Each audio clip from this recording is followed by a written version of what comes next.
I'd like to take the opportunity to share some of my experiences with implementing MPAS, which is the model for the prediction across scales for extended range prediction of thunderstorms during the RELAMPAGO field campaign. So I want to just jump in and show you an extended range prediction. This is a 6-day forecast using MPAS that ends on the 10th of November during the day.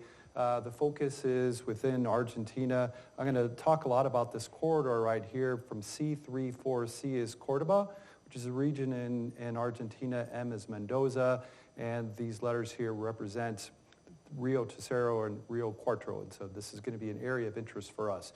What I just showed you is simulated reflectivity. It kind of gives us an idea of precipitation formulations, and it's important for us to get a sense of what that means in terms of thunderstorm predictions. So I called this, I will call this convection allowing prediction, and this is with a global model. So I kind of want to break this apart and give you a sense of what these terms mean just so that you can understand the importance. So the first part is convection allowing. In our community, it's generally the use of grid spacings on the order of 4 kilometers. Could be 3, could be 2, could be 5, something like that. But the important part here is that it precludes the need for the use of convective parameterization schemes. And one of the implications of this is that this leads to an improvement of the prediction of convective precipitation, this is heavy precipitation. For our purposes, what it also means that it allows for an explicit representation of thunderstorm morphology. We're going to be really interested in supercell thunderstorms. These are the types of thunderstorms that are most apt to produce severe weather. That's sort of one of our objectives. The other implication is that it allows for us to quantify morphological attributes like thunderstorm rotation using grid scale variables. So this is just a simple schematic. This is a rotating thunderstorm, a rotating updraft within a supercell thunderstorm. We can use grid scale variables, including the vertical component of velocity, the vertical component of vorticity. We can vertically integrate this and we come up with something that we'll call updraft helicity. And then we can also use this simulated reflectivity to be able to quantify these formulations. This is the characteristic supercell thunderstorm with a hook on the end. Okay, so the other part is global. And you should be asking why we care about global. The first answer is that the atmosphere is a global fluid. So we want to be able to represent the atmosphere as best we can.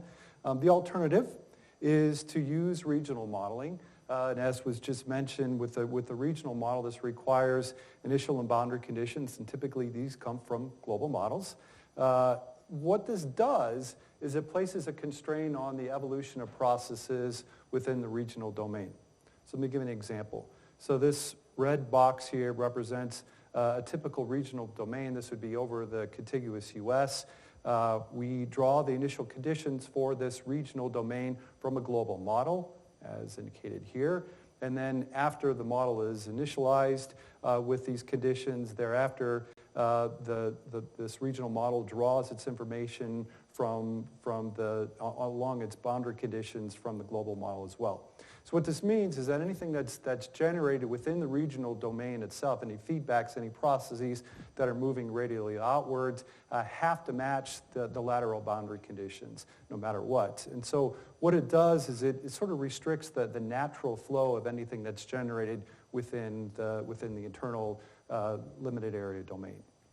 So I'll argue then, and it's not just my argument, but other arguments, that a global model is going to be better suited for longer time integrations and thus for extended range predictions. Well, global models aren't perfect. There are limitations. The first is that global models are often hydrostatic.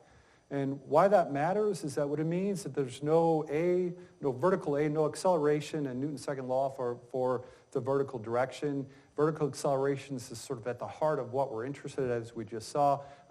Convective storms have lots of vertical acceleration. So we want a model that's going to be able to provide those.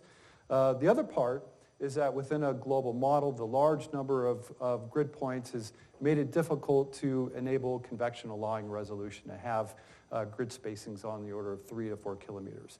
So the compromise is grid refinement, and that's where we're going with all this. So both of these limitations are addressed by MPAS. The first is that Mpass is a non-hydrostatic model and also solves the fully compressible equations. It has the capability for regional grid refinement. This is sort of what this looks like. This is a refined grid. These use the centroidal Voronoi meshes. These are quasi-uniform. They typically are hexagons, but they can have 5, 6, 7, 8, 9, 10 sides, depending on what's needed for the refinement. Okay, so I mentioned RELAMPAGO. This was a field campaign that we conducted last November and December within Argentina. This is RELAMPAGO spelled out, but basically the objective was to try to understand why some of the most intense thunderstorms on the planet occur in southeastern South America.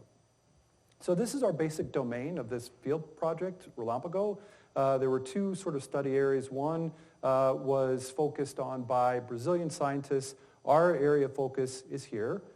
This is the Cordoba province that I mentioned before, the Mendoza province over here. If you like Malbec, this is where this comes from. One of the things I'll note is that by car from Cordoba to Mendoza is about a day's drive. So that has some implications on the types of operations that we do. So based on this configuration of our experiment, we set up Mpass to be able to provide high resolution. We used the so-called 15 3-kilometer configuration where we had 15-kilometer grid spacings around the globe and then refine that to 3 kilometers across South America continent. For a total of about 6.5 million grid points per level, we used 41 levels. We then integrated this model for 4 days starting on 0Z, which is 6 or 7 p.m. local here, or a little bit later than that, local on day 0 out to 4 days. And because of the relatively fine grid spacings, this required an 18-second time step, and we output our output hourly. We use the convection permitting suite of physical parameterizations. If you ever use WRF at high resolution, this is what you use for the most part. Thomson microphysics parameterization scheme is one that maybe people would recognize, but of most relevance for us with this 15 3-kilometer configuration is the use of a scale-aware convection scheme. For 15 kilometers outside of our refined grid, we still have to use convective parameterizations, and so this is activated as needed on that grid, and then it gradually reduces basically to a boundary layer, a shallow convection or boundary layer scheme over the 3-kilometer domain over South America. And then I'll finally note that this is the standalone Mpass version, so it's Mpass atmosphere only, so it's uncoupled, unlike what Ryan does, to a dynamic ocean. So we still have to apply boundary conditions. These are in terms of sea surface temperatures or SSTs, and we get our SSTs from the Global Forecast System model, the GFS. I wanted to give you a sense of what an operational, at least as I perceive it, an operational implementation of a model looks like, and to give you a sense of the timeline and how we use this for our logistics planning. Our objective was to have this 4-day forecast available by 21 UTC. This is about 6 p.m. local time in Argentina for discussions of our planning, of our operations. And so in order for this to happen, we started at about 05:15, which is 11:15 Illinois time, where we grabbed the GFS data. They were available by that time. We basically did some pre-processing, interpolating the GFS data to the Mpass grid. Takes about 2 hours of pre-processing time, so we're ready to roll at about 7:30 UTC. And then using the amount of resources that we did, is about 10 wall clock hours to get a 4-day prediction. So that takes us to 17:30. A couple more hours to do some post-processing to generate plots, to push these to an NCAR server, and then allow the forecasters to have a look at them. And then we're ready to go at 2100. And then we have planning meetings where we basically debate the outputs and try to figure out where we're going to go with this. I'll note that thankfully all this was done with a reservation. Otherwise, I wouldn't have been able to reliably produce these in the timeline that we wanted to. So what I haven't said is why we want extended range forecasts other than just because it's kind of cool to know what the weather's going to be out 5 days or so. But for operational planning for a field campaign, what we really want to do is avoid missing an important event, a favorable event. We're out there a limited amount of time. We want to collect data on all the events that we can.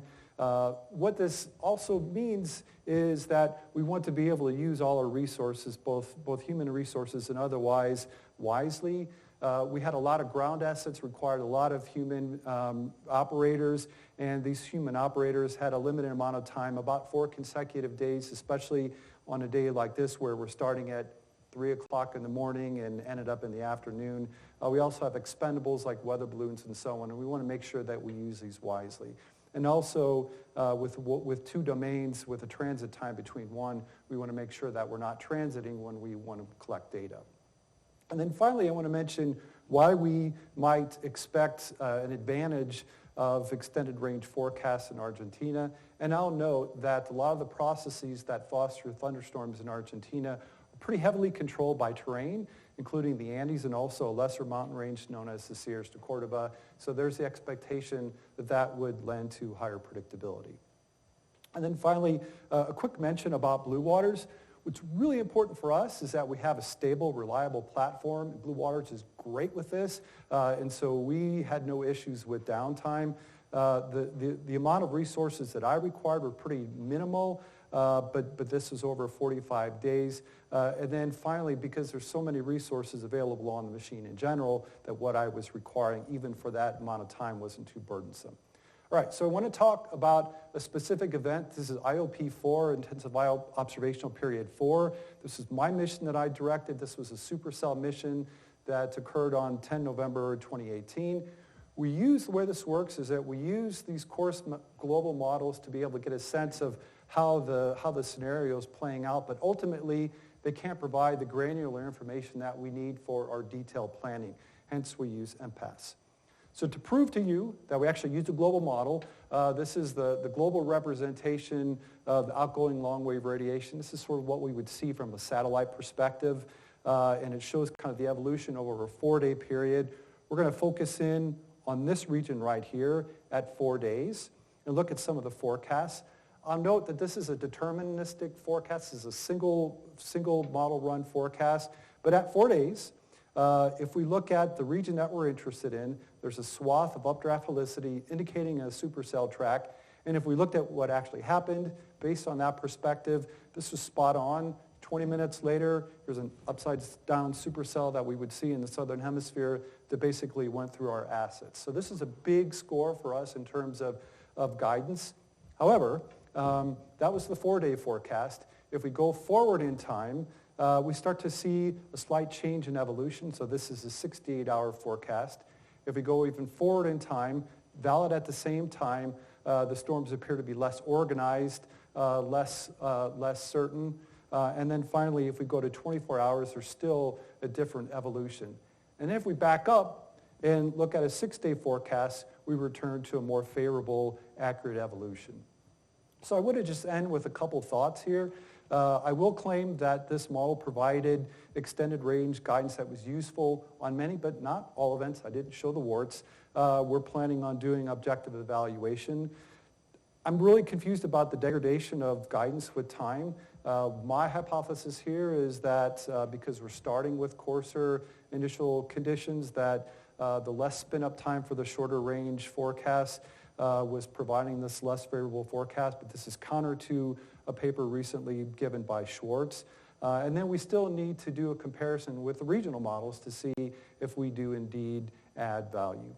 So to end here, I want to thank Ryan for his assistance in building Mpass on Blue Waters, to Roland Haas and David King for their help in setting up a Blue Waters reservation.